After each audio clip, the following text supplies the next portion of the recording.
large urban park in the middle of downtown Toronto, and you can hear the traffic in the background, and there's lots of people walking around. This is a large industrial site, so this was industrial land, and then they had to detoxify the land, and the whole area was regraded to the way it looks now. But the way they've designed it, all these plants here are native to the area, so they're indigenous to the local region. And I'm proud of this project. It's one of the projects that I supplied plants to, so I supplied tens of thousands of different plants to this project. And most of the herbaceous material that you see is from the nursery that I had before, and a lot of the different tree species as well. So just looking at this park, it's a beautiful park. It's really well utilized, and you can see there's areas for kids, there's areas for adults to work, and just having these different, you can see they put rocks, they put different topography here, and so you're riding up and down in these different levels, but underneath was an extremely degraded site originally, and so you're taking an area that's been destroyed and rehabilitating it into a really nice park.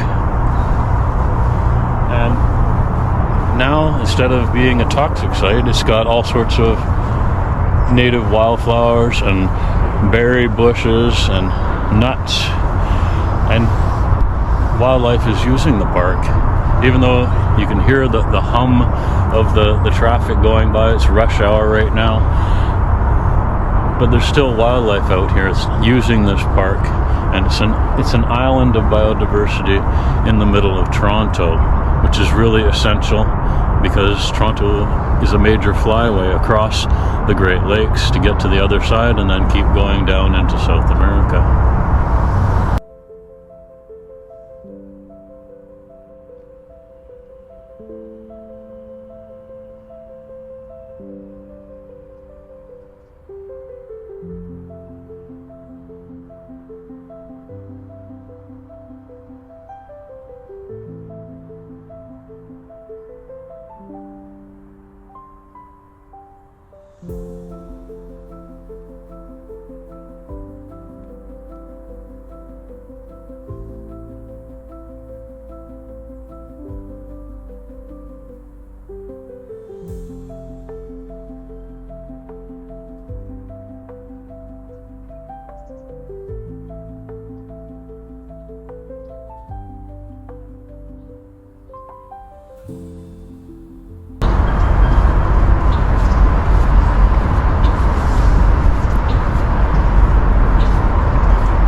Restoration, so it's all part of the same project, and so they created a large wetland complex here, and you can see there's rocks along the edge holding the soil, and then you're going from upland species, trees and shrubs, and then coming down into your emergent zone,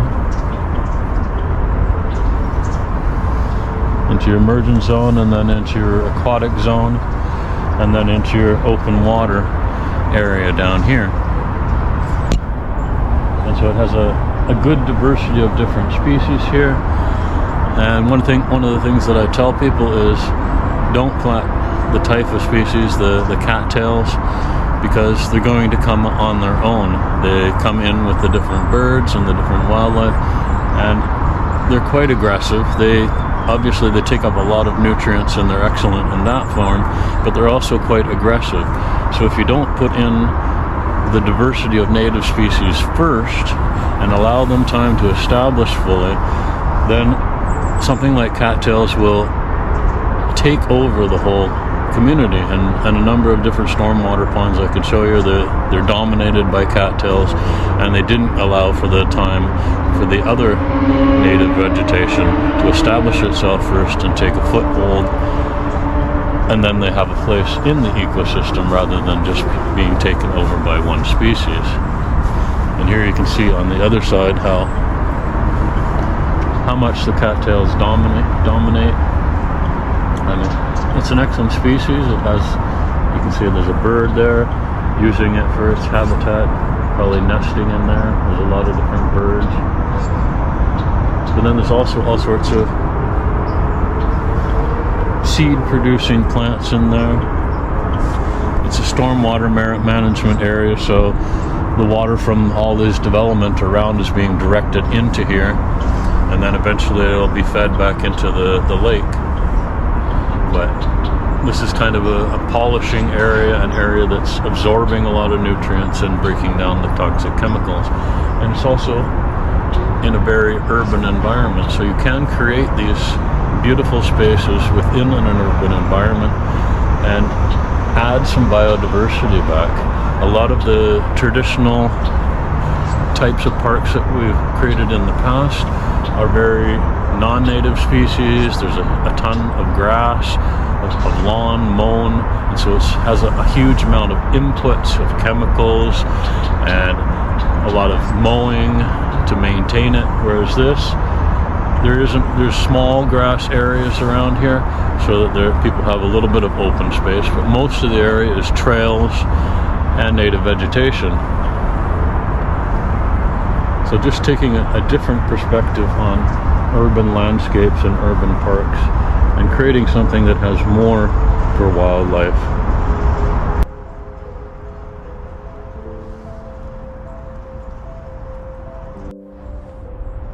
This is a good example of woodland restoration. So this is a high biodiversity area in an urban park, and most of the ground cover here is all native species.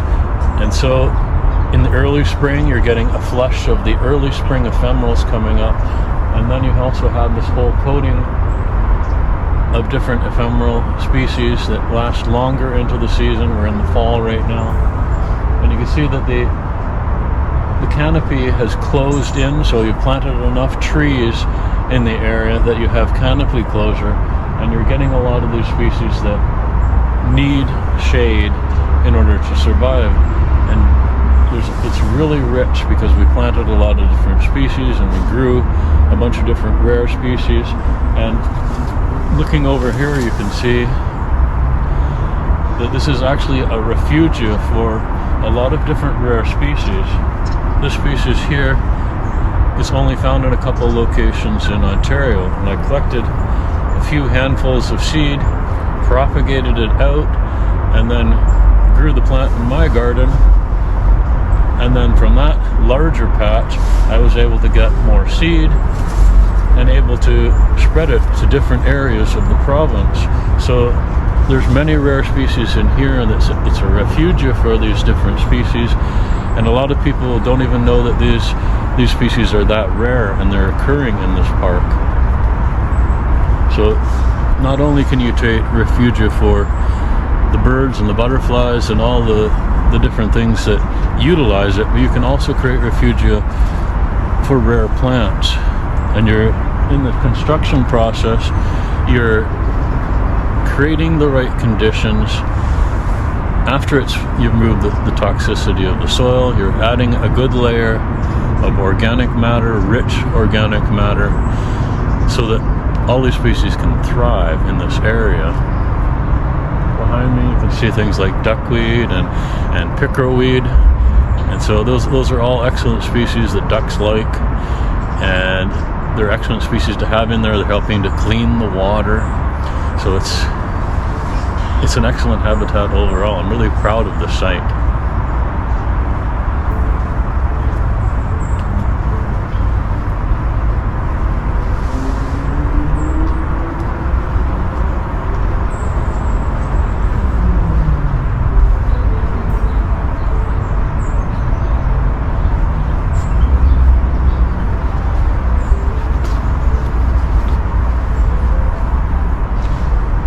Some of the challenges of this site are, because it is an industrial zone, obviously you're detoxifying the soil, but then you've got to bring in a lot of new soil, and you have to make sure that that new soil doesn't have any invasive species in it, that it's got the right nutrient qualities, and then you're laying it over to the scaped area, And then you have to manage it for what? The invasive species, because there's a lot of invasive species around. But looking around, there's very few in this garden because it was planted so densely, almost a 1 foot spacing for most of these plants, that the invasive species just doesn't have a chance to get in there. There's no bare soil for them to colonize. And so it makes it have a lot of what's called ecosystem integrity. It has resilience to protect it from invasion from invasive species. Other challenges are disturbance from people, and so you have well defined pathways, and you make sure that people aren't going off those pathways and tromping through the natural areas you've created. Fencing, they've got some fencing over here, preventing people from getting into the wetland and mucking around down there.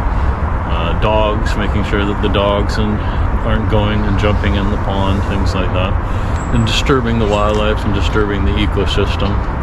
So it's a fairly regulated system. You're making sure that the people stay on the paths, and both sides of the path have fences on it so that they're not disturbing the natural ecosystem as it evolves and becomes a whole integrated system. And so looking over this area, you can see it's got a nice slope going down here. It's got a highway in the background, a railway system in the background, so it's fairly industrialized back here. And then down the bottom you can see it's got a bit of a ditch going along the back. So you need to consider what's kind of a beautiful space can you create here that has all the different elements. It's flat right now, has a slight slope, and what sort of habitat heterogeneity can you put in? What sort of forming can you make? What sort of nutrients do you need to add? What sort of topsoil to reinvigorate this area and put it back into a native ecosystem?